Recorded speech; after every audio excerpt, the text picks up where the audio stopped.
Welcome to Make the Grade with the Success Doctor, Stephen Green, where you'll discover actionable strategies to help your student to reach their academic goals, to excel at standardized testing, and to plan for the college admissions process painlessly. And now, here's your host, Dr. Stephen Green. Hello, everybody. Dr. Stephen Green here, the Success Doctor, welcoming you back to the Make the Grade podcast number two. Already number two. Appreciate everybody who is supporting this and those of you who have given feedback. It's encouraging. In episode 0, just to recap quickly, I did kind of a quick introduction to the mission statement and the goals and what I really want this to be. Last one, podcast 1, talked about the tutoring aspect of Make the Grade, this being the Make the Grade podcast. Tutoring for math, tutoring for science, academic topics, how that happened, where that happened, when that happened, why that happened, who that happened with, so on and so. Today, talk about test prep, SATs, ACTs, PSATs, a major major obstacle in some cases for students who want to get into college. That's what we're going to talk about today, how to prepare for that. A little foreshadowing next time, podcast 3, we'll address Maximum Education, my book, my pride and joy, my magnum opus, as it were, on all things of how to be a good student. That's next time. So let's talk about this. If you want to go to college, presumably in the United States at least, one of the great rites of passage is having to take standardized college admissions exams, which would be either the SAT or the ACT. Pretty much everybody who's gone to college has gone through this experience of taking them and by extension having to prepare for them. There is a third test called the PSAT, and P does not stand for practice. So trivia. P actually stands for preliminary. It is also, just as an aside, used to determine if one qualifies for the National Merit Scholarship levels. So that is only given once a year in October. But here's the good news. The prep is the same. Pretty much the same way I would prepare a student for the PSAT. It's the same as the SAT and very similar to the ACT. So what I want to talk about here is my suggestions, my advice, my counsel. If you're a parent considering test prep for your child, or you're a student thinking about it, or you've got it coming up, what you should be thinking about, maybe what questions you should be asking, and how you want to approach this. There is no shortage of test prep companies, test prep experts, and some are very good. It's a crowded space, as they say. It's a competitive space, and I'm just trying to find my way in there. But I have 20 plus years of experience with this. To toot my own horn a tiny bit, I've had several students get perfect scores. It's the student and the teacher. It's never just one.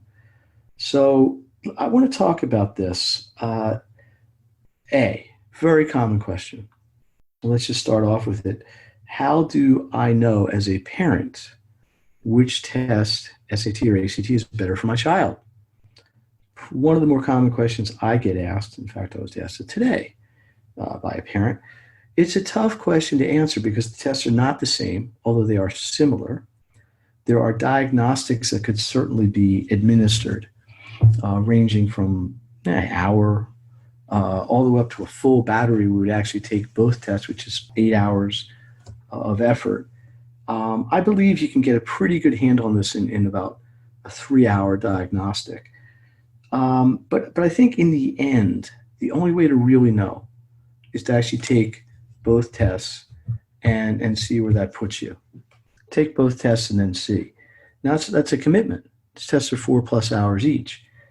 But I think if you're going to slice it up, they both, so everybody knows, they both have an English section. It's essentially a grammar test. They both have a math sections, or one in the ACT, 2 in the SAT, but a similar number of questions. Some of the math questions in the SAT you can't use a calculator. All the ones in the ACT you can. They both have reading. Those really exciting reading passages some of you may remember who've been through this. The wild card is that the ACT has a science section, the SAT does not. And some people consider that problematic, some like it. This is a couple things that are just factual. The ACT is, I believe, presented in a clearer way. The questions are less confusing. I agree with some people's analysis that they're more school-like in how they're presented, more typical of how a student might see them in a test in school. Here's the trade-off. You must work significantly more quickly. The time per question, TPQ, as we say in the tutoring game, is significantly lower in the ACT. Average SAT about 1:12, 72 seconds. Average in the ACT more like 40, 42. It doesn't sound like that much, but over time, the aggregate of it really adds up, and it can make a huge difference. And it's tough under the pressure of a test, especially at the end of a section, to work to your potential when you have to rush. So I don't think I've conclusively answered this question. One of the things I'm going to do in a future podcast is have a panel discussion of in some case, competitors of mine, actually, but test prep experts, and get their opinion on this. And I want to bring parents in on this as well, and students who've done both tests. Parents haven't, but the parents of students who've done both tests and students. But ultimately, my opinion, the only way to really know is to do both tests, whether it's a complete diagnostic or just a partial diagnostic. That's what it is. Don't do it because your neighbor said to, or you read it some forum or something. It's just not a good reason. So how do you prep? How does the prep go? Number one, there are macro topics. There are macro things that get addressed. Number two, there are micro things that get addressed. Everything starts with an assessment. Always an assessment. We must know where you are. If you've taken a prior exam, that's obviously a benchmark. But we got to know what the strengths in the student are, what the weaknesses of the student are, and how they want to address them. We need a launching point. That in turn sets up a syllabus. In most cases, I meet with students once a week. As an aside, and I mentioned this last episode, I have an office. We meet face-to-face in the office. I have a classroom. We can meet in the classroom. A growing percentage of my students meet online. The technology is excellent at this point. Audio, video, whiteboard, able to share files. It's very good. It's good. It's definitely not an impediment to learning for sure. And that's where we go. So let's talk about the macros. These are the big ideas. Number one, test-taking strategies. Test-taking strategies. There are many, but everything in both tests, really all three, if you count the PSAT, everything has a strategy. It's a strategy for math, strategy for reading, strategy for English, strategy for science, strategy for the essay, which I don't talk about that much, but there is. Everything has a strategy. In fact, most things, I would even say all to some degree, have multiple strategies. One of the big things that we teach are these strategies, not just teaching them, but making sure students master them and can use them in real time. Number two, pacing. As I mentioned, this is timed exams. It is detrimental to run out of time on the test because you can't go back and rework a section once you've finished it. So one of the things that gets taught are pacing drills. Okay. So number one, strategies. Number two, pacing drills. Number three, I call logistics. Logistics, in my definition, is pretty much anything that doesn't apply to actually answering a question, which sounds sort of dumb at first, but how many sections there are, how many questions in each section. Can you use a pencil? Number two, pencil you must have. You can't use a mechanical clicky pencil. Sometimes things like how do you sign up for the test? Some people are unaware of how to do that, especially because the school typically signs up for the PSAT, but they won't for the SAT or ACT. So anything that does not actually help you answer a question, I call logistics. Number four, biggie, practice. Practice, practice, practice again, practice some more. And we're talking practice. But practice isn't just volume. Practice is targeted. Practice uses the strategies we've learned. Practice addresses the areas of weakness. Practice works on pacing. Practice applies the skills we've learned and attacks the things that are weak in order to improve. The last macro, fifth one, is reassessment. Now remember, everything began here with the assessment. So we get the assessment, teach the strategies, teach the pacing, teach the logistics, teach everything, practice it, reassess, make sure the ship's pointed in the right direction, and continue to move forward. Sounds a little bit simple, maybe. Minute to minute, it isn't. But this is the big idea. I can't overemphasize the importance, regardless of where you do test prep, of having a good plan going in and having a target. Micro stuff, little details is really the problem by problem. And this is where the strategies really become a major piece. And typically, here's what happens. I'll meet with a student, let's say for an hour, sometimes two, usually an hour, and we will have a topic. So today we're going to work on math, and we're going to work on reading. While we're working on math, we're going to focus on the strategies. There's that word again. We're going to practice our pacing. There's that word again. But it's all about hands-on. One of my mantras, one of the Make the Grade mantras is, ready, practice like you're going to test. As you plan to test, whatever date the test is in the fall, in the spring, in the summer, that's how you want to practice. So when you go in to take the test, it's just executing something you're already very, very comfortable with.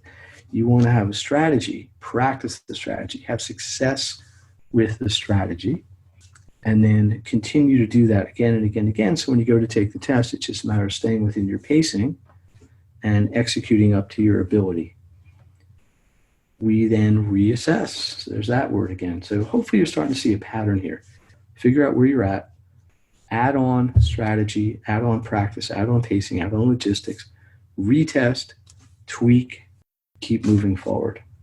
That's how it works. I will emphasize this. In my caseload, which has been thousands, close to 10,000 students, the ones who've had the most success, and that doesn't necessarily mean the highest scores, but the ones who've had the most success, the greatest score improvements, the gains, such and such, are the ones who are the most consistent. Consistency is huge. Daily consistency. So that's my real lesson here is if you want to improve SATs or ACTs, you got to be consistent. Have to be. But the consistency is applying the principles. Let me talk about one more thing. Which is, how do you know it's a good score?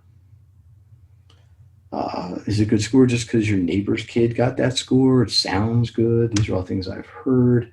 It's what a score I just felt like was good. No. A good score should be a score, very simply, that will get you accepted into the college or university you want to attend. Here's another Make the Grade-ism. Your target score is dictated by your target school. Or, sort of the corollary to it, your target school should determine your target score. And here's a little quiz for you. What's the only way to improve an SAT score or an ACT score? You know what the answer is? You got to get more questions right. That's it. You got to get more problems right. You got to get more correct. Everything's worth a point. There's no longer a guessing penalty or an incorrect answer penalty on either of these tests. There used to be. Got rid of it the last major change in the SAT, and it never existed anyway in the ACT. So it's all about accumulating points. So typically, here's how the conversation goes. Hello, student. Hi. What kind of SAT score or PSA tours do you have already? Well, I have X. Where would you like to go to college? University of ABC. Great school. Congratulations. Do you know what kind of SAT or ACT score they might require for admissions there, along with your grades and all the other things that you're going to need? Yes, they need Y. Great. Our goal then is to figure out how to get you enough more correct answers, enough additional correct answers to go from score X to score Y within the time you have to take the test and within the time we have to prep for the test. Common question I get: how long do you have to prep?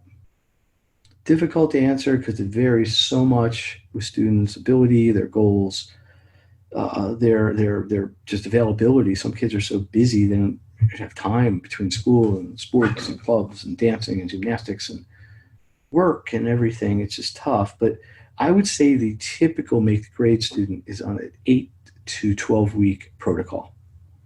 Some are definitely longer, some are definitely shorter. And that 8 to 12 weeks would be meeting once a week, typically for an hour, with them doing the daily practice in between. In the olden days, individual one-on-one tutoring wasn't expensive per se, but it was more expensive typically than a class. So often, if the choice was between a course or one-on-one, often and money was the biggest obstacle. The course often became the decision for economics.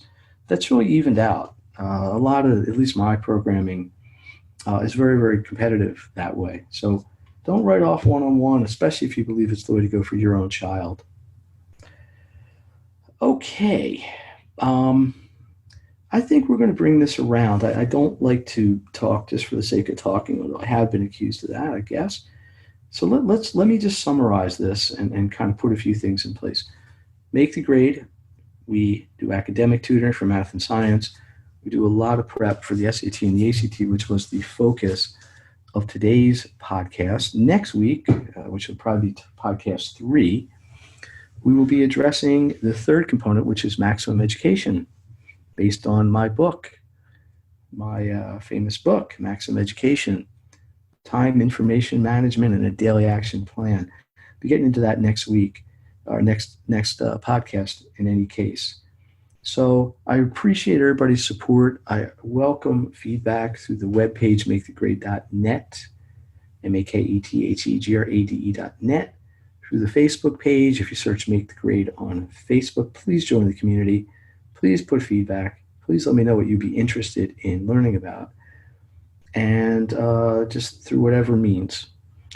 And I appreciate it. So with that said, thank you very much for listening. Please share it. Please give this to anybody you think it will help. And I will talk to you next time. You've been listening to Make the Grade with the Success Doctor, Stephen Green. If you enjoyed this episode, be sure to subscribe. For more resources and support, please visit makethegrade.net.